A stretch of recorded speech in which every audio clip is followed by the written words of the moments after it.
اصناف بقى الناس طلبتها منك مخصوص وعارفين تعمليها قريب؟ ناس طالبين مني كرشه. كرشه. احنا هنوسع بقى المجال شويه. ان شاء الله هيبقى في طواجن ان شاء الله باذن الله تعالى. ربنا كريم ان شاء الله. باذن الله تعالى. بصي الرغيف ده ب50 جنيه بالصلاه على النبي. تمام ما شاء الله. ده طلب ايه؟ ده ب50 كبده على لحمه راس على طحال على ممبار على فشه. مش بتحرمي حد من حاجه؟ لا كل حاجه الحمد لله. طلب يعني بيبقى الطلب بقى بالتليفون ولا في ناس بتقول لك مثلا؟ في ناس والله عايزين اوردر للبيت بس انا ما عنديش توصيل والله. ربنا يكرم ان شاء الله والدنيا تتوسع معايا بامر الله. ايه حلمك بقى يا مراتي انك تحققي؟ ربنا كريم. ربنا كريم. نفسي ربنا يديني واطلع عمره ازور النبي صلى الله عليه وسلم. احنا عرفنا برضو ان في جانب انساني كده بيحصل. طبعا الحمد لله. طبعا الحمد لله اللهم لك الحمد. جبر الخواطر ده على الله.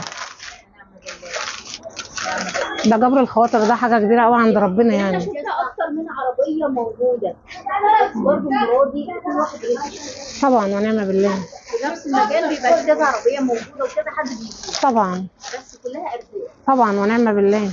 ما قلتلناش تقولي ايه لاي ست بقى اللي عايزه تشتغل تعمل وتشتغل وربنا هيرزقها وهيقف جنبها وهيرضيها بدل ما بتعملش حاجه عيب ولا حاجه غلط. تتكل على الله وتشتغل.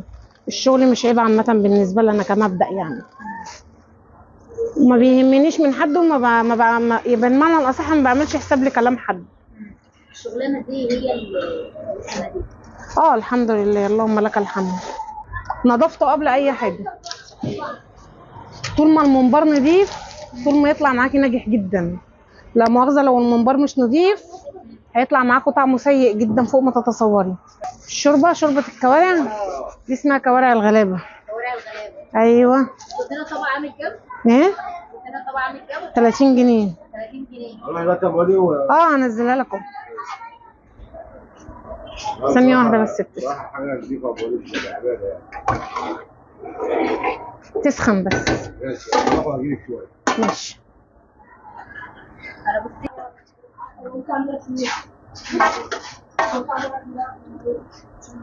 اكتر ناس بتشتري منك بقى الكبار ولا الصغيرين ولا الطلبه ولا لا كله الحمد لله صغير وكبير وشباب كله بيشتري ورجال كله الحمد لله اللهم لك الحمد. كله بيشكر في الاكل اللهم لك الحمد.